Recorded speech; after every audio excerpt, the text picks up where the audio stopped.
اچھا، ایک مسئلہ یہ پیش آتا ہے کہ شاور سے جب انسان غسل کر رہا ہو تو اس میں ایک احتیاط مجتہدین نقل کرتے ہیں۔ دیکھیے، عام طور پر وہ افراد کے جو کہ شاور سے غسل نہیں کرتے، مثلا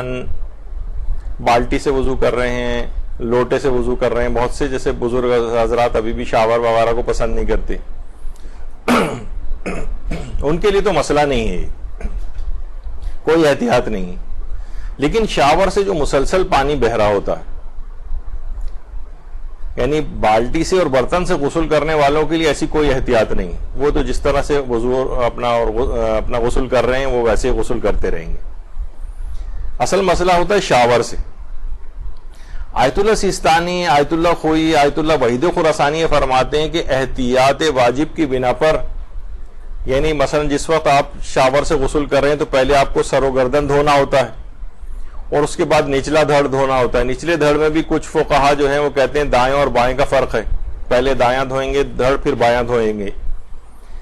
تو یہ تینوں علماء یہ کہتے ہیں کہ مثلا آپ شاور کے نیچے کھڑے ہوئے ہیں تو آپ یہ نہیں کر سکتے کہ خود ہی نیت آپ نے کر لی کہ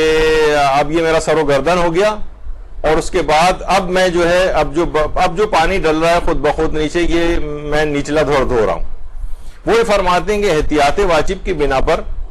یا تو آپ کو شاور بند کر دیں یا اس کی دھار سے باہر آ جائیں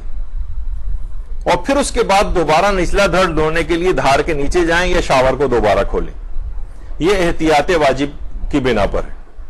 یعنی آیت اللہ سیستانی، آیت اللہ خوئی، آیت اللہ وحید خراسانی فرماتے ہیں کہ شاور کے سلسلے میں احتیاط یہ ہے کہ احتیاط واجب کی بنا پر یا تو شاور کو بند کریں یا اس کی دھار سے باہر آ جائیں۔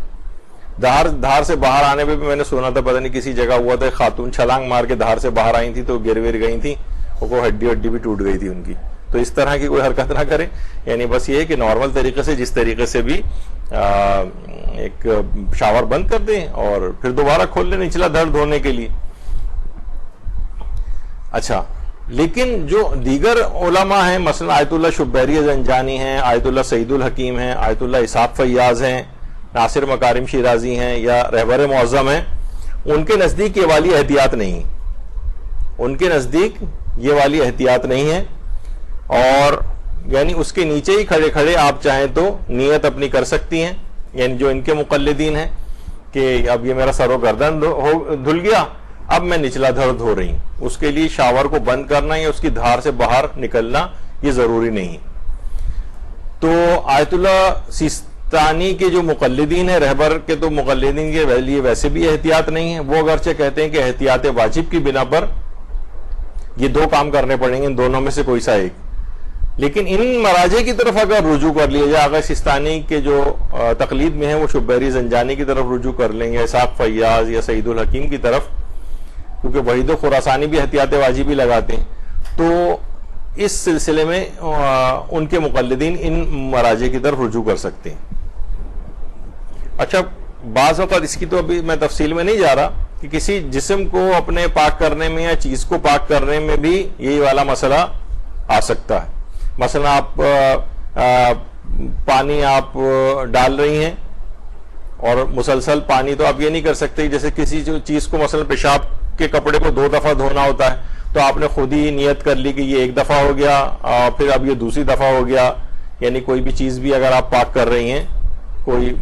برتن یا کوئی اور اس طرح کی چیز، تو اس میں یہ نہیں ہو سکتا کہ بس خود ہی نیت کر لیں، تو اس میں بھی یہ ہے کہ پائپ ہٹائیں یا نل کے نیچے سے اس کو نکالیں اور پھر دوبارہ اس کے نیچے لے کر جائیں، اس طرح سے یہ 2 بنے گا۔ تو بہرحال اس میں مسئلہ یہ ہے کہ اگر ایسی کوئی غلطی سابقہ ہوتی رہی ہو، یعنی اس طرح کا کسی نے خیال نہیں کیا جبکہ احتیاط واجب کی بنا پر یہ ضروری تھا، تو اس کا نتیجہ کیا نکلے گا؟ اس میں یہ ہوگا کہ اگر اب بھی ہم شبیری زنجانی، سعید الحکیم یا اسحاق فیاض میں سے کسی ایک کی طرف رجوع کر لیں تو سابقہ تمام ہمارے غسل بھی ٹھیک ہو جائیں گے، ابھی بھی ٹھیک ہو جائے گا اور آئندہ بھی ٹھیک رہیں گے، یعنی بس اس کے نیچے ہی کھڑے کھڑے ہم یہ نیت کر لیں کہ یہ ہمارا سر و گردن ہو گیا اور یہ ہمارا نچلا دھڑ اب ہم دھو رہے ہیں۔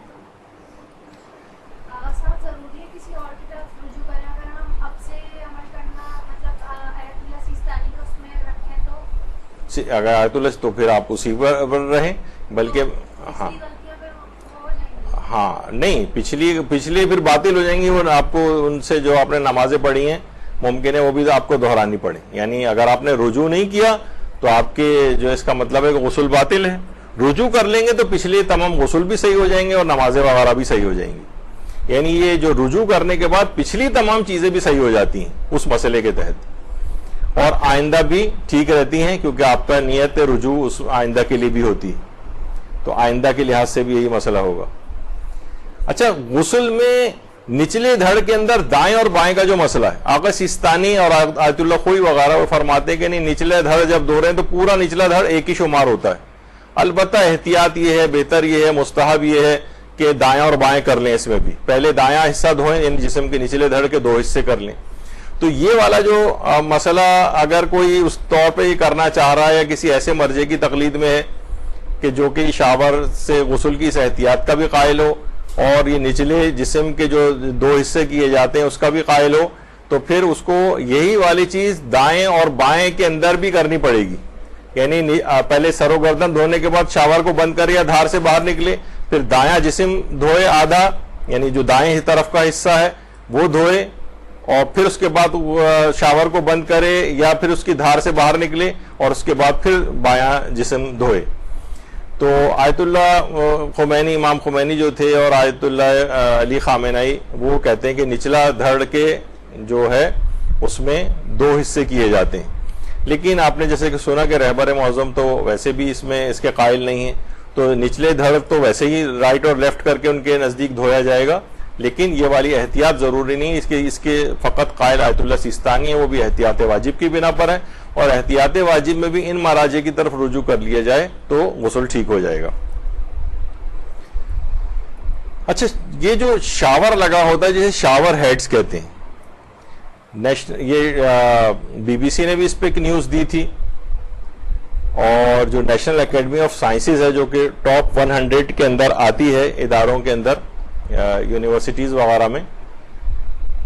ان کی بھی ایک رپورٹ یہ آئی تھی کہ جو شاور ہیڈز ہوتے ہیں اس کے اندر بہت سے, کیونکہ اس کی صفائی کا تو کوئی انتظام عام طور پر ہوتا نہیں, تو اس میں بہت سارے جراثیم وغیرہ آ کر چپک جاتے ہیں. لیجونیلا کے نام سے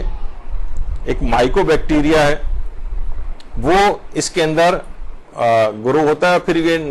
ناک کے ذریعے یہ پھیپڑے میں جا کے نیمونیا بھی کاز کر سکتا ہے, اور ریسپریٹری جو بیماریاں ہیں, انفیکشنز وغیرہ ہیں سانس کی نالی کی, وہ بھی کرتا ہے. اور آج کل تو آپ کو پتہ ہے جیسے کووڈ وغیرہ اور یہ سب کچھ بھی, ظاہر آدمی ہر سانس کی ہر تکلیف یا انفیکشن سے انسان پریشان ہوتا ہے, دماغ اسی طرف جاتا ہے. تو اس میں بہرحال ایک خطرہ اس بیماری کا ہوتا ہے شاور کے ذریعے, کیونکہ شاور ہر وقت بس اس کے اندر وہ نمی جگہ رہتی ہے, تو وہاں پر کیونکہ اس کی صفائی کا اندر سے انتظام نہیں ہوتا ہے شاور ہیڈز کا, تو اس میں جراثیم آ کر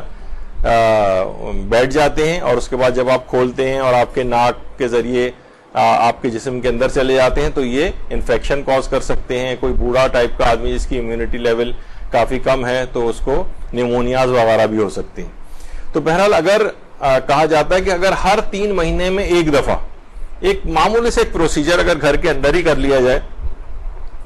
وہ یہ ہے کہ عام طور پر ایک تھیلی سی اس کے اوپر باندھ دی جائے, اور اس تھیلی کے اندر پہلے سے کچھ آپ لیمو وغیرہ نچوڑ دیں, کچھ نمک وغیرہ ڈال دیں, اور اس کے بعد آگے سے بند کر کے پیچھے سے پانی کھول دیں, اور 2 گھنٹے تک تقریباً اس طرح سے رکھیں. تو یہ جتنے بھی اس کے اندر لیجونیلا جو جراثیم ہیں, جو مائکو بیکٹیریا وغیرہ ہیں, وہ کل ہو جاتے ہیں. اس کے بعد پھر آپ تھیلی کو پھاڑ دیں اور یہ پانی نکل جائے گا. تو اس طرح سے ہر 3 مہینے میں یہ ڈس انفیکٹ ہو جائے گا, یعنی اس کی آپ نے ایک لحاظ سے اس کو صاف کر دیا اس کو. یہ ایک دوسرا ایک اور طریقہ بھی ہے کہ تھیلی کے اندر تھوڑا سا جو وینیگر ہوتا ہے, یہ سرکہ, یہ آپ اس کے اندر ڈال کے اور اس کے اوپر اس طرح کہ جو شاور ہیڈ کا جو اگلا حصہ ہے اس کے اندر ڈپ ہوا رہے,